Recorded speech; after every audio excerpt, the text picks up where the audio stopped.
कभी सोचा है कि वो पहला पल कौन सा था जब इंसानों ने मशीनों को सिखाना शुरू किया?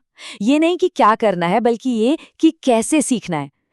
आर्टिफिशियल इंटेलिजेंस का असली सफर असल में यहीं से शुरू होता है।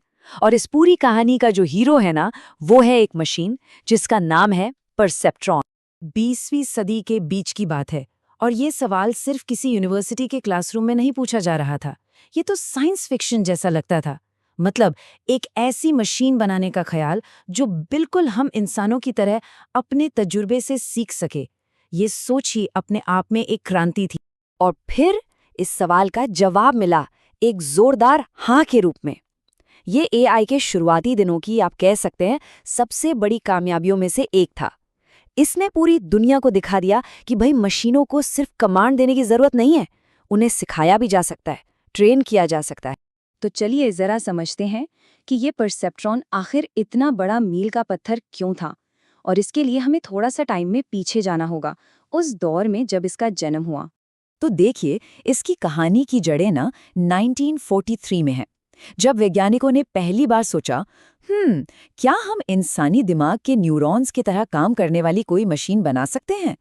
फिर ठीक 15 साल बाद 1958 में फ्रैंक रोजनब्लैट ने इस सपने को हकीकत में बदल दिया परसेप्ट्रॉन के रूप में।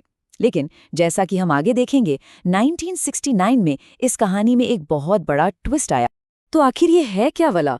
अच्छा, इसे ऐसे समझिए, ये सबसे सिंपल, सबसे बेसिक आर्टिफिशियल न्यूरॉन है।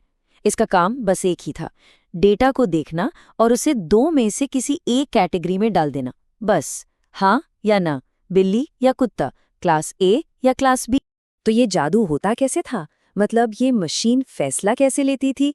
इसका राज एक बहुत ही आसान से आइडिया में छिपा है कि दो डेटा ग्रुप्स के बीच बस एक सीधी लकीर खींच दो। यहाँ पर जो सबसे जरूरी शब्द है वो है लीनियरली सेपरेबल। सुनने में थोड़ा टेक्निकल लगता है, पर इसका मतलब बहुत सीधा है। बस इतना कि क्या डेटा के दो ग्रुप्स को एक सीधी लाइन से अलग किया जा सकता है? अगर जवाब हाँ है, तो परसेप्ट्रॉन अपना काम कर सकता है। जैसे यहाँ देखिए, क्लास ए के सारे पॉइंट्स एक तरफ है और क्लास बी के दूसरी तरफ, है ना? आप मन में ही एक सीधी रेखा खींचकर दोनों को बड़े आराम से अलग कर सकते हैं। बस परसेप्ट्रॉन का काम ठीक यही है। और फैसला लेने का तरीका भी एकदम सिंपल है। लाइन के एक तरफ तो आप क्लास ए हैं, दूसरी तरफ तो आप क्लास बी। बाइनरी, बिल्कुल साफ और निर्णायक। लेकिन सुनिए, परसेप्ट्रॉन का असली कमाल सिर्फ चीजों को बांटना नहीं है। असली कमाल है उसके सीखने के तरीके में। और मजे की बात यह है कि ये अपनी कामयाबियों से नहीं, बल्कि अपनी गलतियों से सीखता है। तो सवाल उठता है कि ये उस सही लाइन को ढूंढता कैसे है? मतलब ये कोई एक बार में तो परफेक्ट लाइन नहीं खींच लेता। ये कोशिश करता है, गलती करता है और फिर खुद को सुधारता है। ये प्रोसेस ना बहुत ही नेचुरल है। सोचिए कि आप अंधेरे में निशाना लगा रहे हैं। पहली बार में क्या कहेंगे? एक अंदाजा लगाएंगे। अगर निशाना चूक गया तो अगली कोशिश में थोड़ा सा एडजस्ट करेंगे, है ना? परसेप्ट्रॉन भी बिल्कुल यही करता है। हर गलती के साथ अपनी लाइन को थोड़ा और थोड़ा बेहतर बनाता जाता है, जब तक कि वो कोई गलती करना ही बंद ना कर दे। अच्छा, इसे एक्शन में देखने के लिए रिसर्चर्स अक्सर एक खास डेटा सेट का इस्तेमाल करते हैं, जिसे कहते हैं डबल मून डेटा सेट। बस कल्पना कीजिए कि दो चांद के आकार की आकृतियां हैं और मकसद है उनके बीच एक सीधी लाइन खींचना। और जब डेटा को आसानी से अलग किया जा सकता हो ना, तो परसेप्ट्रॉन कमाल कर देता है। इस एक्सपेरिमेंट में सही जवाब ढूंढने में इसे सिर्फ 3 बार कोशिश करनी पड़ी। सोचिए जरा, सिर्फ 3 गलतियों से इसने सब कुछ एकदम सही सीख लिया। और ये कोई तुक्का नहीं था, इसके पीछे एक पक्का गणितीय सबूत है, परसेप्ट्रॉन कन्वर्जेंस थ्योरम, जो इस बात की गारंटी देता है कि अगर डेटा को एक लाइन से अलग करना मुमकिन है, तो ये एल्गोरिदम उस लाइन को ढूंढ ही लेगा, चाहे जो हो जाए। और ये एक बहुत पावरफुल गारंटी है। लेकिन कहानी यहीं खत्म नहीं होती।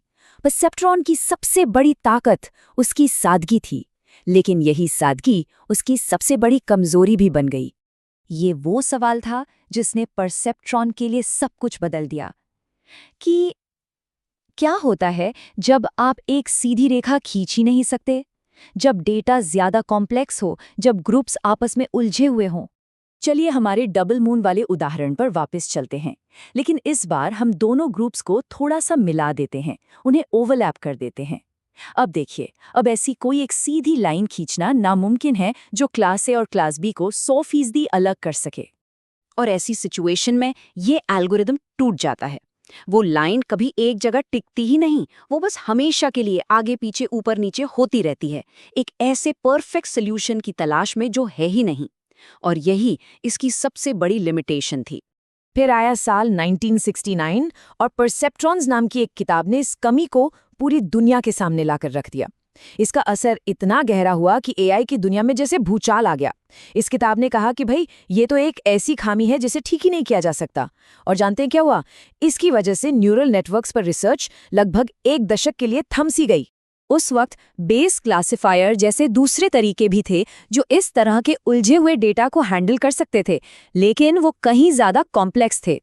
परसेप्ट्रॉन की खूबी थी उसकी सिंप्लिसिटी, लेकिन ये सिंप्लिसिटी सिर्फ आसान प्रॉब्लम्स पर ही काम करती थी। तो क्या इसका मतलब ये है कि परसेप्ट्रॉन एक फेलियर था? नहीं, बिल्कुल नहीं। असल में इसकी ये नाकामी इसकी कामयाबी जितनी ही जरूरी साबित हुई।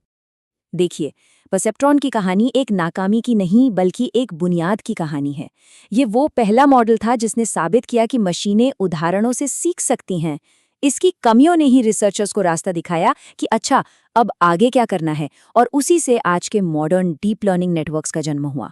आज हम टेस्ला की सेल्फ ड्राइविंग कार्स देखें या सिरी से बात करें या नेटफ्लिक्स की रिकमेंडेशंस देखें, इन सब के पीछे कहीं ना कहीं परसेप्ट्रॉन की ही विरासत है। तो परसेप्ट्रॉन हमें सिखाता क्या है? यही कि कभी-कभी सबसे आसान से लगने वाले आइडिया अपनी तमाम कमियों के बावजूद आने वाले कल की सबसे बड़ी क्रांति की नींव रख सकते हैं। और ये हमें सोचने पर मजबूर करता है, आज का ऐसा कौन सा छोटा और सरल सा दिखने वाला आइडिया है जो कल की दुनिया को पूरी तरह से बदल कर रख देगा। हमारे साथ जुड़ने के लिए शुक्रिया।